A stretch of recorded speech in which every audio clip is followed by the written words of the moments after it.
Golden State Media Concepts bring you Book Review Podcast, a haven for bookworms of all ages and the widest genres, from mystery to memoirs, romance to comedy, fantasy to sci-fi. If you love to read, this is a podcast for you. It's the Golden State Media Concepts Book Review Podcast.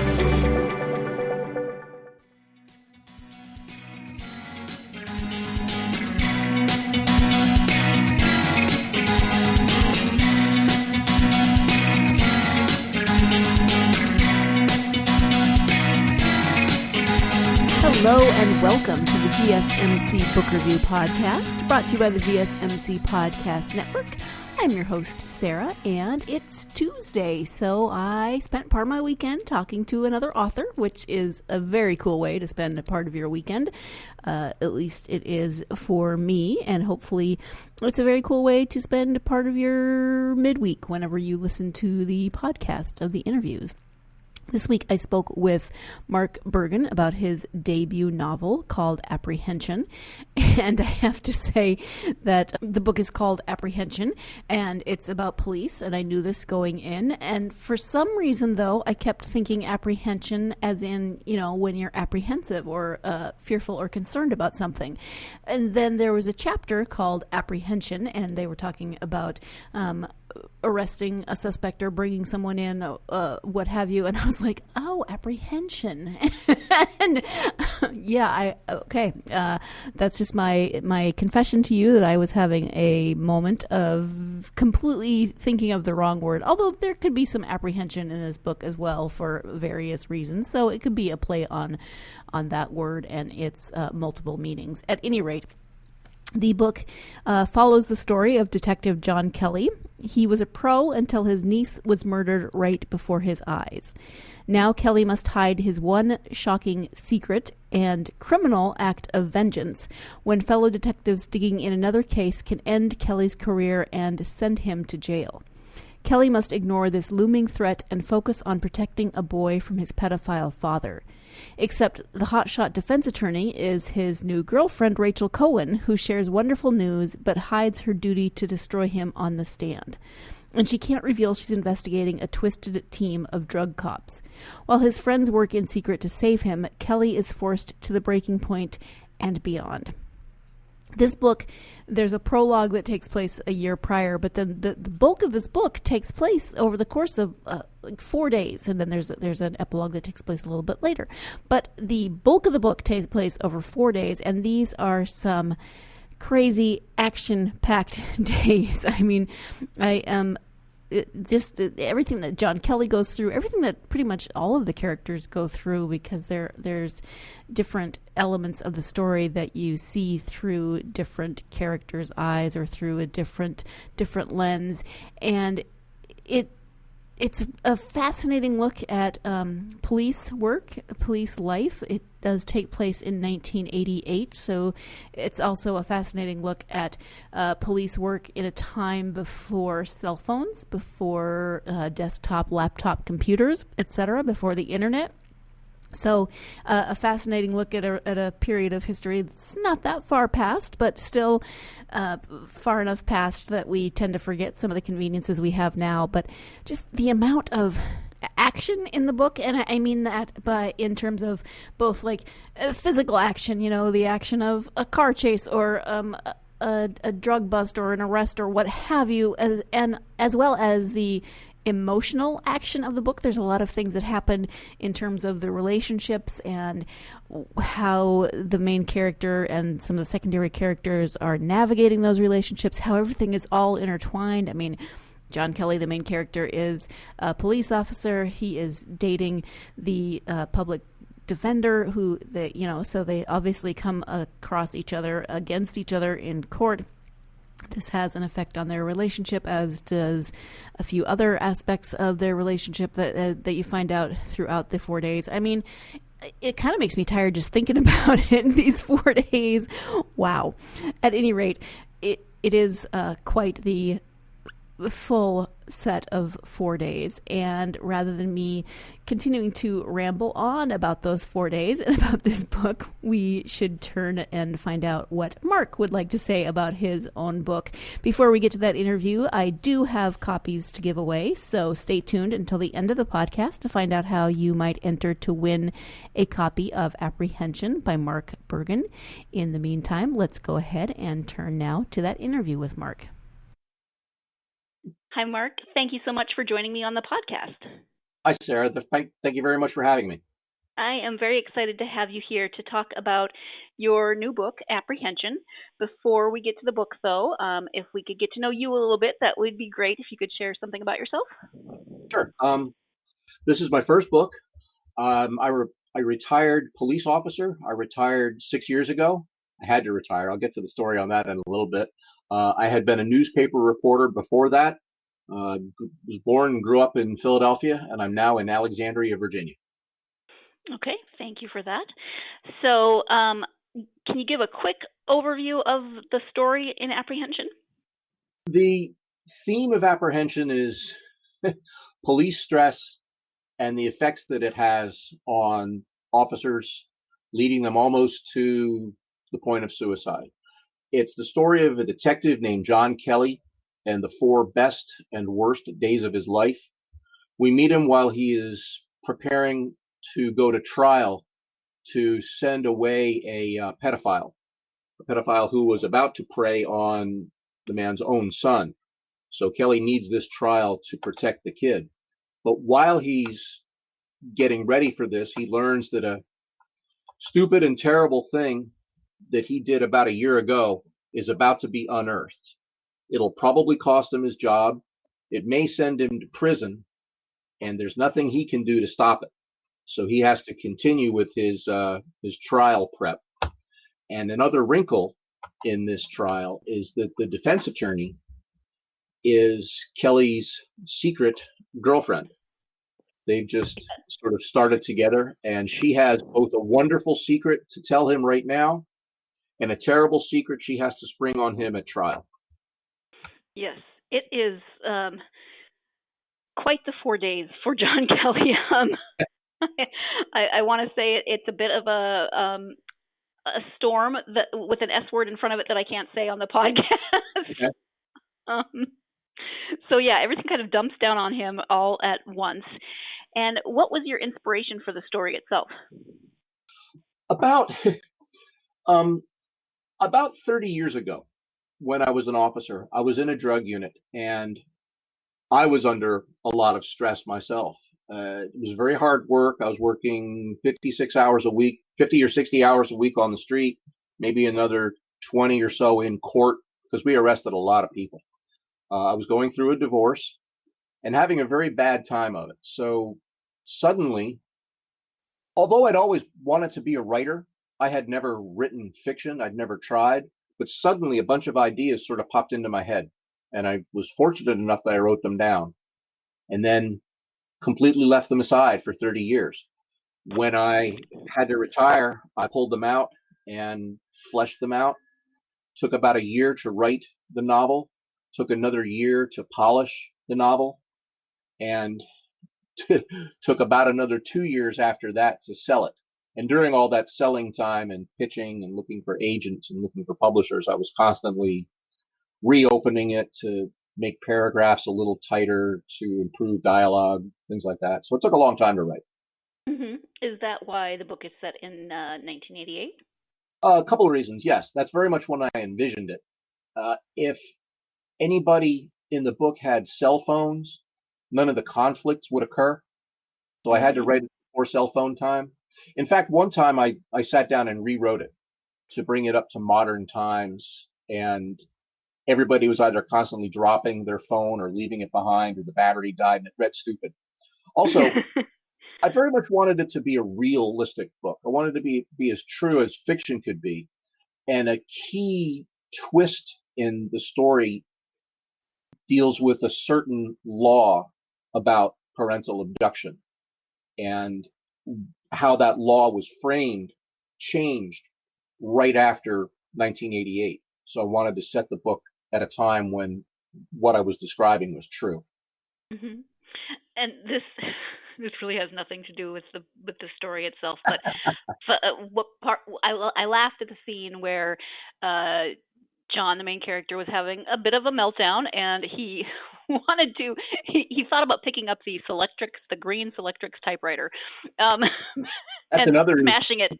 And first I was laughing at the Selectrix typewriter, which you just don't see anymore, and then also I was laughing because he was like, but he liked that typewriter, so he didn't do it. Well, that's one of the very true stories. I love Selectrix. I was a newspaper reporter for 4 years, and we used Selectrix a lot. I just liked the rhythm of it. But that's another reason why I couldn't make it modern times. I would have had to get rid of that little moment, and I like that moment. Yes, yes. Thank you.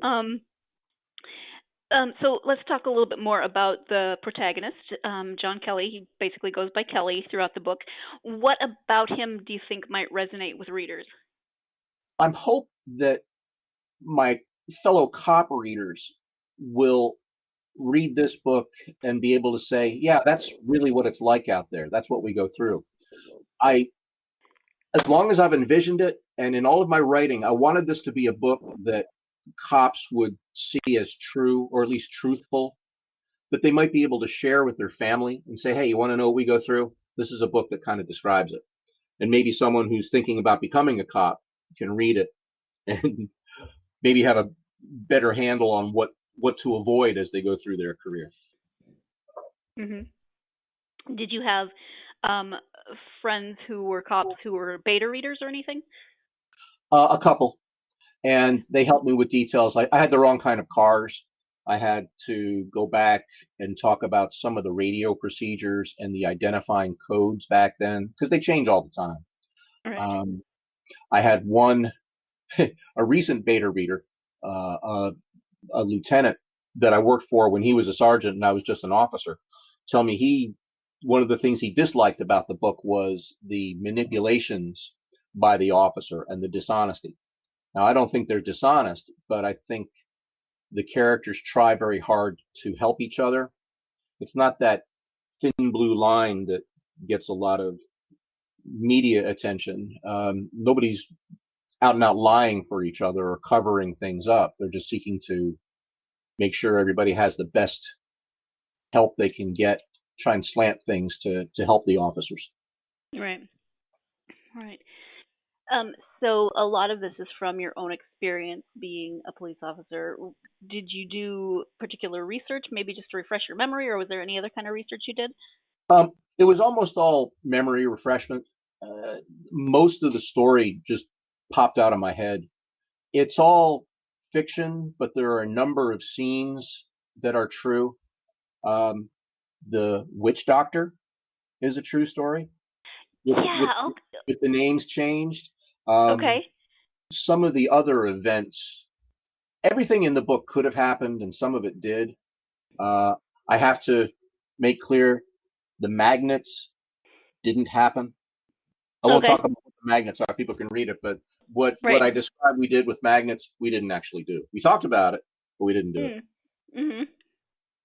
Well, that's probably good. Yeah, the witch doctor story, I don't want to give it away, but it was fascinating, a little bit funny, and also just like, wow. The criminal justice system is very big and very complex and very diverse and very busy, and things get lost. So maybe the witch doctor just sort of helped things get lost. Right. There's never been an explanation for what actually happened in the real case that's based on. So. Wow. That's fascinating.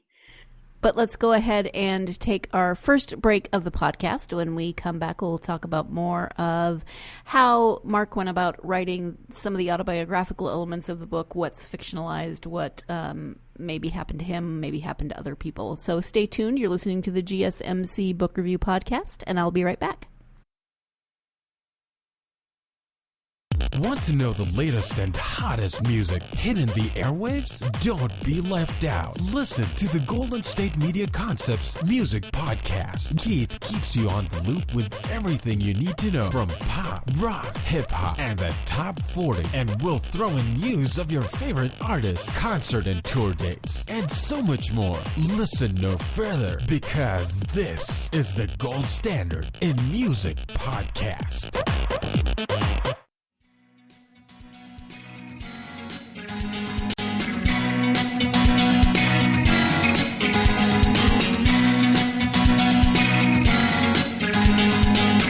Welcome back to the GSMC Book Review Podcast. I am speaking today with author Mark Bergin about his debut novel, Apprehension.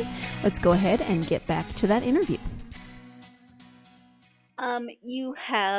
You've touched on this, but there are definitely autobiographical elements in the book, but how did the writing process go for you, where you decided what to include that was autobiographical, what to bring in that was fiction? That's a challenging question. I sort of, the things that were autobiographical, I manipulated some of the circumstances. Very, very little of it is truly autobiographical, but many of the things happened to officers around me, or that I learned of by talking with officers. So it is all fiction, but much of it's true. The officer, there's a description of an officer being robbed while on a drug operation. That happened. That was a shock to us all when that happened. Yeah. How I resolve it in the book, unfortunately, didn't happen. I have a better resolution in the book than real life, which I guess is something we all want to have. Right. We'd all like to be able to rewrite things. Yeah. Yeah. You mentioned at the beginning the stress level that can often lead to a lot of different complications for people in this line of work. One the worst of which, of course, would be suicide. In the afterword of your book, you talk a little bit about that and what the book is doing for that. Can you talk more about what you say in the afterword? Yes, thank you. When I sat down to write the book, part of my goal was not only to tell a story, like I'd always wanted to. I wanted to write a book since I was a little kid. And like I say, I had the idea for this book 30 years ago and set it aside. But when I put pen to paper, it was with the idea also that maybe I could do some good with this. Not just sell books, not just get a big publishing contract and then a movie contract and all the other wonderful things that happen to 1/1000th of 1% of us writers. But I had a very interesting thing happen to me that ended my career. 6 years ago, I had 2 heart attacks. In fact, I died. The doctor called it sudden cardiac death. I was at a beach house in Kitty Hawk, North Carolina, sitting on the deck, and woke up flat on my back with no idea how I got there. Spilled my coffee all over myself going down. Didn't have pain, didn't have shortness of breath, didn't have any vision problems. Just instantaneously went from sitting up to flat out. Went and found my wife. She said, "You've been on vacation for a week. You're drinking nothing but beer and coffee. You're dehydrated. Drink some water. If it happens again, we'll go to the hospital." So 2 hours later, it happened again while I was walking around. And I went down face down. Found her. She drives me to the little clinic. They can't find anything wrong with me. Heart attacks typically are an injury. And as an injury, there's an enzyme that's secreted, so they can test for that enzyme and see if you had a heart attack. I didn't have that. I didn't have any apparent heart arrhythmias, but I'm sitting in this clinic in a vacation town, and an ambulance pulls up out front. I say, "Boy, someone's having a worse week than me." And they say, "No, that's for you. You're going to the bigger hospital." And the nurse looks at me and says, "I'm going to pray for you." And that's not a reassuring thing. I go to the hospital. I meet a cardiologist. By the way, it's weird having a cardiologist now, who asks me questions and says, "You spilled coffee on yourself but nobody ever spills their coffee when they're fainting. They've always got that second or two to put it down as they go out. This is something different. He gave me an angiogram, which is where they squirt dye through your arteries, and they found a 100% blockage of the main coronary artery. Oh my gosh. The artery is called the LAD, and that blockage is called the widowmaker. And I got to hear that term over and over again as I moved from that hospital to another hospital, to the emergency room of the heart hospital, to the cardiac care. They always ask you, why are you here? Do you know what happened to you? And I'd say, I had 100% blockage of the left anterior descending. And their eyes would get really wide. And if they knew I'd been a cop, they were a bit more blunt. They'd say, that's the widowmaker. That should have killed you. I had one nurse put her hand on my shoulder and say, you're not supposed to be here. God must have something more for you to do. Now, I don't know if that's my image of God, but I thought about it.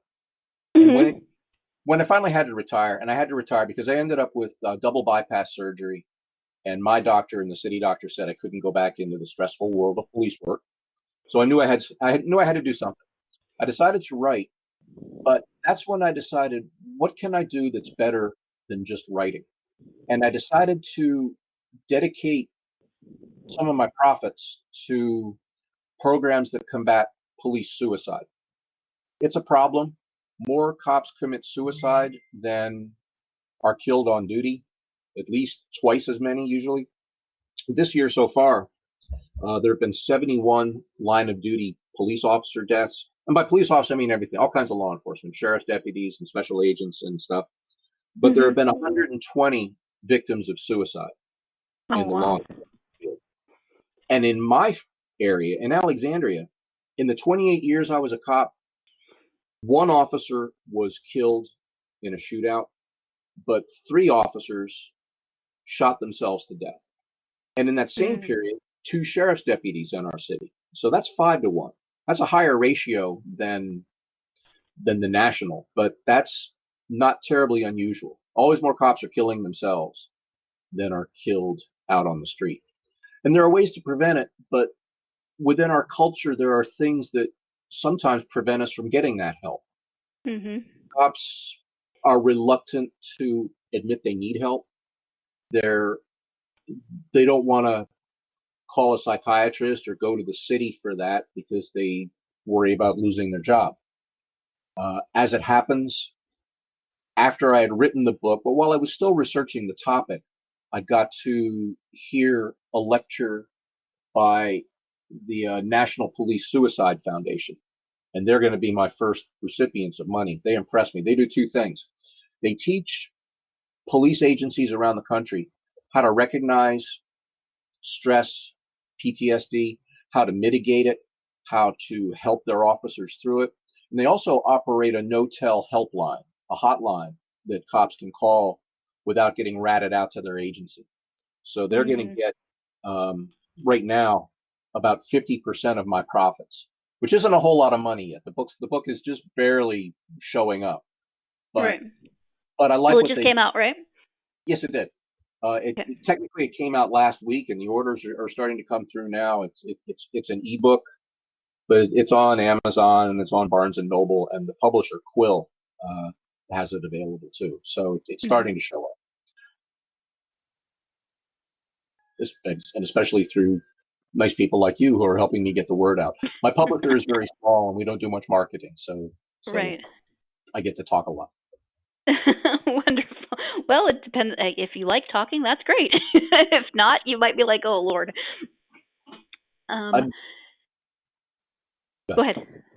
No, I'm getting a little more comfortable about it. I don't like talking about myself, but I'm glad to talk about it. I want to talk about the topic because it doesn't get the attention that it should. Absolutely. And you talk, there is that element of the story, and I don't want to give much away about the story, but and this is 30 years ago, and it doesn't feel like things are that much different now in terms of, officers still don't want to call the employee assistance program, or they still don't want to admit that they have any sort of weakness, because then they aren't seen as being maybe strong enough to be in the line of work that they're in. So it's definitely, I can definitely see that it would be a problem that needs to be addressed. There's a bit of a shift now, and things are getting better now. A couple reasons. Social media. Although social media can generate a tremendous amount of pressure on all of us with the images of cops who get involved in bad things or just flat out do bad things, or their actions can be misinterpreted. That makes us look bad and feel bad. But it's also an area in which cops can draw some strength. There are groups on social media that try to highlight this issue. Agencies have gotten better. We've always had stress debriefings on our police department. Not always, but for most of the time I was a cop, you'd have a critical incident stress debriefing. If there were a major shooting, a really bad call, like somebody died or a young person died, they would bring officers in and you'd talk in a group. But many agencies, including mine right now, the Alexandria Police Department, are starting peer debriefing groups where it can be one-on-one, where the officers can reach out to either a fellow officer or, lucky for me, as a retired officer. I'm a member of the Alexandria Police Peer Debriefing Unit. So someone who just had something terrible happen, maybe even an off-duty thing, maybe they're going through a divorce, they can call and talk to me. And because I'm outside the chain, I don't have to report back and either get them in trouble or make trouble there. So departments are moving toward improving. I'm hoping this book lets me talk to a lot of police agencies and sort of spur them on or be a catalyst for talking about these issues. Mm-hmm. That's really wonderful. Thank you so much for that. So you retired and you started writing. Are you working on another book? Do you have an idea for another book? How's that working? I've got about 6 ideas for other books. I'm about halfway through the second book. When I was writing the first, ideas would constantly pop into my head. I'm the kind of person, I carry around a notebook and a pen, and I'm constantly jotting things down. Ideas would pop in, and I could use them in apprehension. But some parts wouldn't quite fit in there. So I just write them down as notes and I put them on a computer file and look at them later. And they became the plot for the second book that I'm working on now. And I actually have at least 2 more books in process with these same characters. Okay. Not exactly a series, since the first one does take place in 1988. And I hope my readers can jump back that far, because the people are all the same. There are only a couple of different technical differences between back then. The second book is going to take place 12 years later, 13 years later, right after 9/11. And it's going to have nothing to do with 9/11 other than the officers and the department will be going through the changes that all of law enforcement went through right after that terrorist act. Right. The different ways to deal with the public, the different things we were experiencing. And as it happens, Alexandria, being only 5 miles from the Pentagon, we had a big impact. That day, I wasn't scheduled to work, but I ended up working at the hospital for crowd control for what we anticipated to be people coming to give blood to support the medical efforts. We all changed the way our shifts work. We went to 12-hour shifts. I was working midnights. That was another set of pressures. The second book isn't going to be about pressure. Oddly enough, the second book is going to be about faith and religion and God. My character survives a horrendous shooting, a shooting that should have killed him. There's no reason for him to be alive. And people around him start to think maybe he's touched, maybe he was blessed, maybe he was protected. And again, like I said with me, that doesn't necessarily fit his image of how God works, but he starts to wonder. Mm-hmm. And it's a typical mystery. There's an investigation he's going through. There's a defense attorney who has her own subplot within it. I like to weave a lot of characters together and bring them bring them all together in the end, moving along a similar path, but taking different viewpoints of the issues. Hmm. Well, actually, that makes me happy because at the end of the book, I was like, okay, well, that's great. We wrapped a few things up, but I still want to know more. So I'm glad that some of those characters will be coming back. That's the most wonderful thing you can say to an author. Maybe you've said that to other authors, but that you like the characters, that you're interested in them, that you want to rejoin them in the future. That's music to my ears. Thank you. You're welcome. And I will say that I have, in fact, said that to other authors, but that does not make it any less true every time I say it. I mean, I am the type of person that falls in love with characters, gets invested in characters, doesn't want the book to end because I want to know more about the characters. Give me an epilogue that covers the next 300 years, and I am good to go. But we do have to take our second break of the podcast, and when we come back, we'll be wrapping up this interview with Mark Bergin. So stay tuned. You're listening to the GSMC Book Review Podcast, and I'll be right back. Tired of searching the vast jungle of podcasts? Now listen close and hear this out. There's a podcast network that covers just about everything that you've been searching. The Golden State Media Concepts Podcast Network is here. Nothing less than a podcast bliss with endless hours of podcast coverage. From news, sports, music, fashion, cooking, entertainment, fantasy, football, and so much more. So stop lurking around and go straight out to the Golden State Media Concepts Podcast Network. Guaranteed to fill that podcast itch. Whatever it may be. Visit us at www.gsmcpodcast.com. Follow us on Facebook and Twitter, and download us on iTunes, SoundCloud, and Google Play.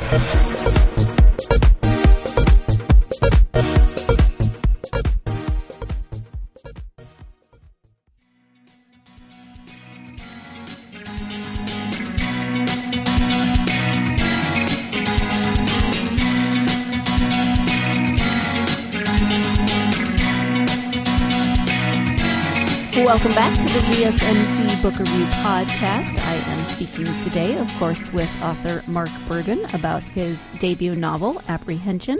And so let's go ahead and get back to that interview. You said that you wanted to write since you were a kid. Have you been writing throughout your career, or did you just kind of put that on hold until you retired? Well, the wrong kind of writing. I remember wanting to be a writer since I was about 12.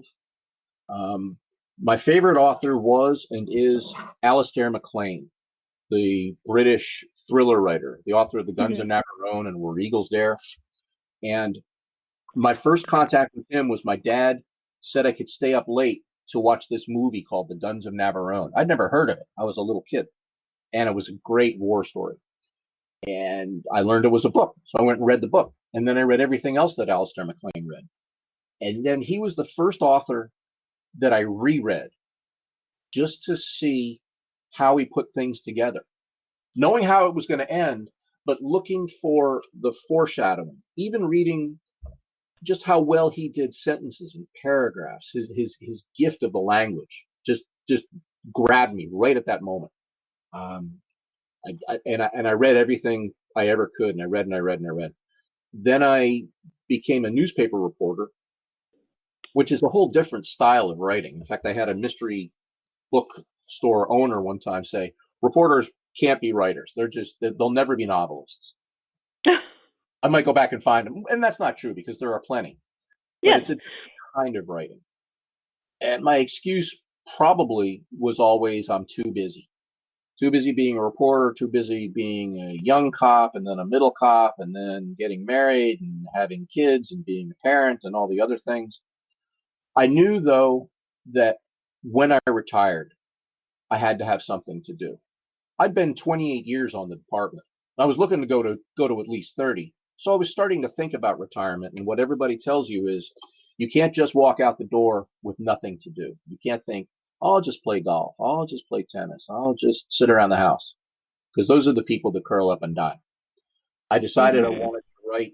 I knew I always wanted to write.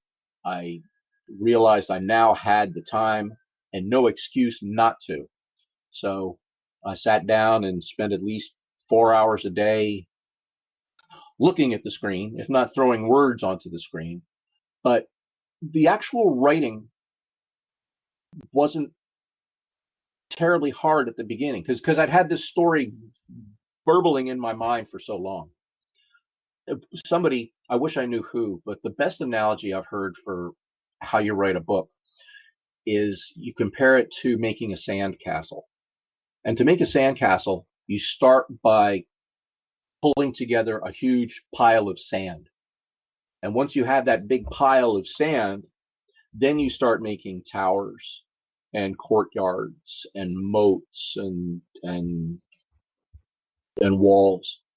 So I threw all the words down in the story, just kind of banged it out. I'm a plotter. Have you heard the term plotters and pantsers? Mm-hmm. Yep. I could never be a pantser. I couldn't write a story from the seat of my pants because I wouldn't know where I was going. I have to be a plotter. I have to have the end in mind and work toward it. So I started outlining. I had these notes that I'd written 30 years ago that were basically a beginning, some middle stuff, and an ending I wanted to get to. And I put them on paper. And I thought, okay, how do I get from beginning to middle? What do I fill in? Where does my character have to go to set him up to be at the right place at the end? So that's where the trial came about. That's where the girlfriend came about. The descriptions of the drug cops and what they go through. It was the drug unit I was on when I first made the first notes for this book. It was called the Jump Out Boys, the tactical unit, where we were arresting street corner drug dealers and drug buyers in basically in the poor communities where drugs are sold out on the street. And it was pure Starsky and Hutch. It was all jumping out of cars and chasing people and exciting, but it got to be a drag for a couple of reasons. Nobody thanks you when you're doing narcotics work. There's no community that comes out and says, "Oh, you're doing a great job." If anything, it's the opposite. You've got the grandmothers who come out and say, "Why are you doing that to these boys? It's the only way they have to make money." Mm-hmm. Which is a little startling and hard to get through. And drug enforcement, we did a good thing because we kept the lid on a dangerous part of the community, or a danger that could build in the community, at a time when it was really, really ripping up a lot of cities on the East Coast. DC had something like 572 homicides in 1988. We had 6. They're right across the river, so we look at them a lot. The drug trade tremendously accelerated the violence in some of the communities. So we kept that down because we could have been anywhere. We were jumping out all the time. There were 5 different neighborhoods that we could operate in on any given night, and we usually hit at least 2 of them a night, making 2, 3, 5, 8 felony arrests each night, and they all end up in court, so you're there. But at the end of 2 years on that unit, when I found myself arresting some of these guys for the 3rd time, where I'd gotten them convicted and sent to prison the first time, and they come out after a short sentence, do the same thing, I send them again. They come out, do the same thing, and I send them for the 3rd time. I kind of decided that all I was doing was giving a bunch of kids felony records. I wasn't really stopping them or the drug trade in the city. I wasn't helping. It had to be done, but I didn't want to do it anymore. So I went back to being a regular patrol officer and did all the other good stuff that the cops get to do. Became a sergeant, was a public information officer, was a training officer, became a sergeant, became a lieutenant, and I was a lieutenant when I retired. So out of your experience, do you have advice for aspiring authors? Write. Just write. There's no correct way to write. There's nobody who can tell you this is the path that you must take in order to be a success. Get in front of a computer screen get a notebook, get a spiral notebook and write some ideas. Have faith in yourself. I had no idea whether anything I was writing was going to be any good at all. And my first beta readers, my family, of course they love it because they're my family. What are they going to say? Mm-hmm. But people did eventually give me some good feedback and support. But you're not going to have that at first. You're just going to have you, a brand new writer, sitting alone somewhere, scribbling, putting ideas down, and wondering whether they're any good. They are good. They're your ideas. They're valuable. They're wonderful. Stick with them. And then at some point, screw up your courage and show them to somebody else. There are writers groups in every community, and social media lets you connect with them more easily. The library, your local library might have a writers group, or your favorite English teacher from high school, or your neighbor who's a big reader, or the librarian. Somebody can look at what you're writing. So you have to prepare yourself for that and steel yourself for that and hope that it's a positive experience. But it should be. They're your thoughts, and anybody can write. If I can write and get a book published, anybody can write. Thank you. You mentioned Alistair MacLean as your favorite author. Do you have other favorite authors or genres when you read? Well, going back to my original favorites, Alistair MacLean, Adam Hall, the spy stories, Jack Hunter, who wrote The Blue Max, is one of my favorites. John D. MacDonald has always fascinated me. But unfortunately, all those guys are dead. The good writers out today, I try to operate within the police procedural and mystery genre. I've been told I'm not a thriller writer because I don't have a villain. There are no villains in police. I'm not ever going to write a serial killer story because they're a bit fantastical. But there's a writer named Dana King here in Northern Virginia who writes a really good series about a small Pennsylvania town and its police department. E.A. Amar writes fantastic. He's been on the podcast. Stories. Yes. Huh? Really? Yeah. Oh, he's fantastic. He is. I'll loop back to him after I talk about some of the other writers, but he changed my life. But his books are among the most exciting I've ever read. And his was probably one of the only books in the last 3 years that I read in one sitting. I just did not get up once I started reading. The second book in his The Dead trilogy. We're still waiting for the third. His latest is The Unrepentant, which is fantastic. Yeah. Angie Kim, a new writer, just wrote a fantastic book called Miracle Creek that if I told you it was about motherhood, you wouldn't understand at all, but it's a fantastic mystery, courtroom drama that keys very much on motherhood and love and women and children. And it's a fantastic story. She's a great writer. David Swinson writes cop stories in Washington, D.C. And a brand new writer named Patricia Harmon just came out with a book last week with what I thought was the worst title ever. The Hooker, the Handyman, and What the Parrot Saw. But well, it grabs your attention. It does. It does. And her writing grabs your attention because it's the most erotic book I've ever read in my life within the structure of a police procedural. It's fantastic. She hates when I say it's 50 Shades of Silence of the Lambs.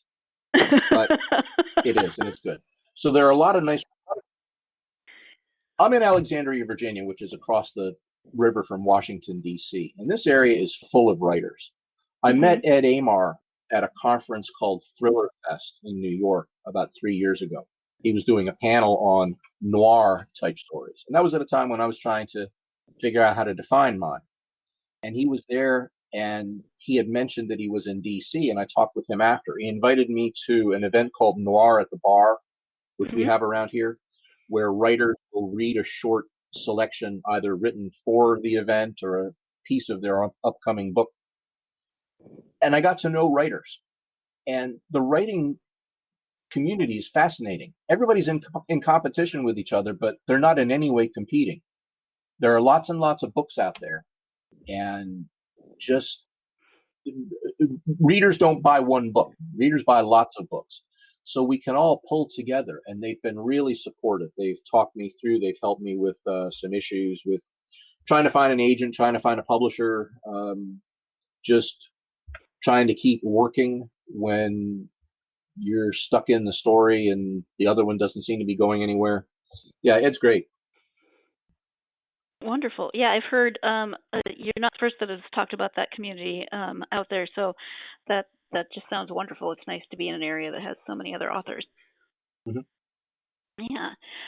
I know you have a website, so if you can tell us where to find your website and where people can find you on social media, if you have it. I do. I'm on Facebook. I think I'm Mark Bergin 54, but I also have a Mark Bergin Writer Facebook page that I only started a few weeks ago, so it's not really well populated. I haven't quite figured out how to separate my personal persona from my writing persona, and I want to do that more. I have a website called markberginwriter.com that was a blog site I started about 2 or 3 years ago, wrote about 15 items and forgot about it until about a month ago. I just wrote something new, and I'm trying to revitalize that. I can be reached on my website, which is in the back of the book, so I'm trying to encourage people to write to me from that. If they don't like the book, I want them to tell me. If they do like the book, they can tell somebody else. But right. My email is berginwriter@gmail.com. And Bergin is Bergin. None of this Candace Bergen with an E stuff. Okay. You got it wrong. Good to know. And then we've talked about a bunch of things today, but is there anything that we haven't covered that you would like to highlight, either from your book or writing in general? Gee, that's a very wide play. It is, but just in case there was something you're like, shoot, I really wish she'd asked me that. Nothing I can think of right at this second. I think you were kind enough to give me questions that let me talk about my cause, if you will, the suicide prevention, describe the book a little bit, talk about the ones that are coming, talk about some of my friends who have also not also written great books, but they've written great books, and they're also writers, I can put it that way. Mm-hmm. Okay. Well, if you're anything like me, you'll think of something like 2 hours from now, but that's just me. So thank you so much for being a guest on the podcast. I really enjoyed speaking with you. It was very much my pleasure. Thank you. Thank you for your interest. Once again, thank you so much to Mark Bergin for taking the time to speak to me about his debut novel, Apprehension. I very much enjoyed our conversation. I am grateful, as always, to all the authors who take time to come onto the podcast. Grateful, as always, of course, to you, my listeners. And if you are interested in this book and would like to enter to win a copy of it, you can do so by going to our Facebook, Twitter, or Instagram pages, so GSMC Book Review social media pages, and commenting on the post that has this episode, which is episode 174, obviously interview with Mark Bergin. So GSMC Book Review, Facebook, Twitter, or Instagram, comment on this post, episode 174, and you will be entered to win a copy of Apprehension. Thank you so much for joining me for this interview, this episode. I hope you'll join me again next time. Hope you're having a wonderful week, and that you take some time this week to go out and get yourself lost in a good book. You've been listening to the Golden State Media Concepts Book Review Podcast. part of the Golden State Media Concepts Podcast Network. You can find this show and others like it at www.gsmcpodcast.com. Download our podcast on iTunes, Stitcher, SoundCloud, and Google Play. Just type in GSMC to find all the shows from the Golden State Media Concepts Podcast Network. From movies to music, from sports to entertainment, and even weird news. You can also follow us on Twitter and on Facebook. Thank you, and we hope you have enjoyed today's program.